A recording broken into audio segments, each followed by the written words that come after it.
Let's have a brief lesson on this Thirds in C major by Giuliani. This is from his Op.1, Part 2, and this is number 1. You might have the sheet music in another book, it's in lots of collections, but if you don't, I have a collection of all of the Giuliani interval studies for the left hand, or as he calls them, left hand studies. So follow the link in the description and you can check out my full collection of all of them. So in his Op.1, after the 120 right-hand exercises, he has these left-hand exercises, which I call them like left-hand interval studies, because they are based on the intervals of thirds, such as today's, sixths, octaves, and tenths in various keys. These are really beneficial to your left hand. They're a real big workout for the left hand. And they also make you recognize the intervals and ingrain them into your muscle memory. So they're really good for your reading skills and just your playing in general. So today I was using Giuliani's fingering. So my edition uses mainly Giuliani's fingering the entire time. About 95% of it is Giuliani's fingering. I've changed it a little bit because on 19th century guitars he used his thumb a little bit, so I had to change those, of course. And just a couple places where I thought maybe it was an error in the score or it's just too awkward. So Giuliani's fingering, though, is not very legato. He jumps fingers around a lot, even at the beginning of this piece. You know, to jump the first finger within a 16th note rhythm, that's not a very legato fingering. A better fingering would be like that. But that's not what he's going for. He's trying to give you a left hand workout, and he's trying to kind of do position-oriented playing. So he's staying in position and just jumping the fingers around.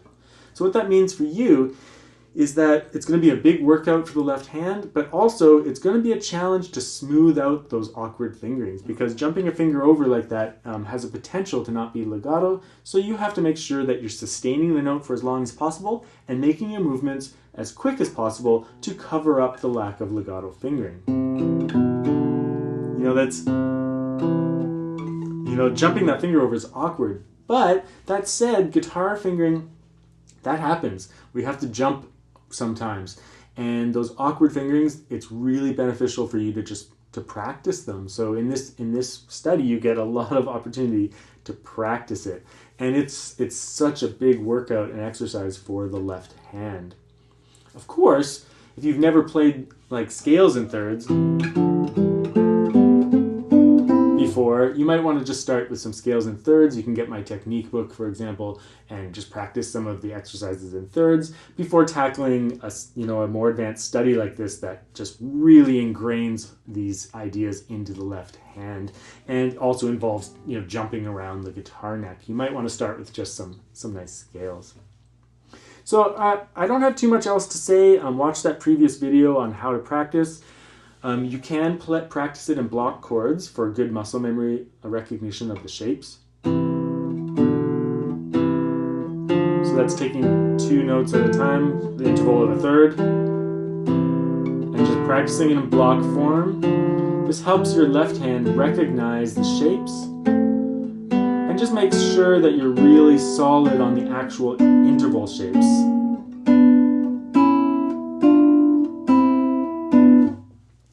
But when you go to play it, you always want to finger the next note that comes up. So you get this note, then this note, then this note, then this note, then this note, then this note, then this note, then this note.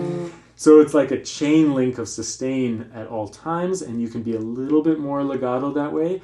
If you are just jumping shapes, then you're going to have like a little bit of a break of legato in between each shape. So you want to practice it in both ways. Practice the block shapes for muscle memory recognition, and practice one note at a time for kind of a crawling legato across all of the intervals and all of the notes in the piece. Besides that, there's just some really nice moments, like down in bar 9, when he starts doing some like repetitive shapes.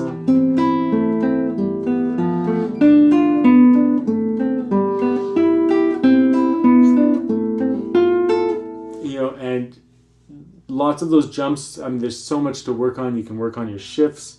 I was, just before I kind of like read through this for the video, I was just kind of going through it.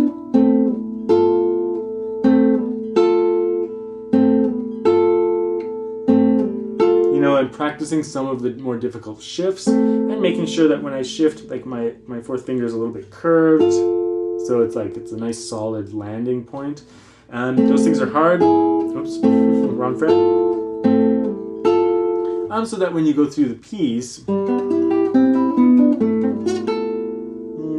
I'll have to keep practicing that one. So you just keep working on those shifts. So lots to talk about in this piece, but like I said, it's great for your technique, great for your reading skills, and long-term recognition of shapes, such as the interval of a third in this case. But the next study we'll do is the C major in sixths. So we can practice the interval of a sixth. 1, 2, 3, 4, 5, 6. And the intervals get larger, so it's a different kind of technique workout on the next study in the collection.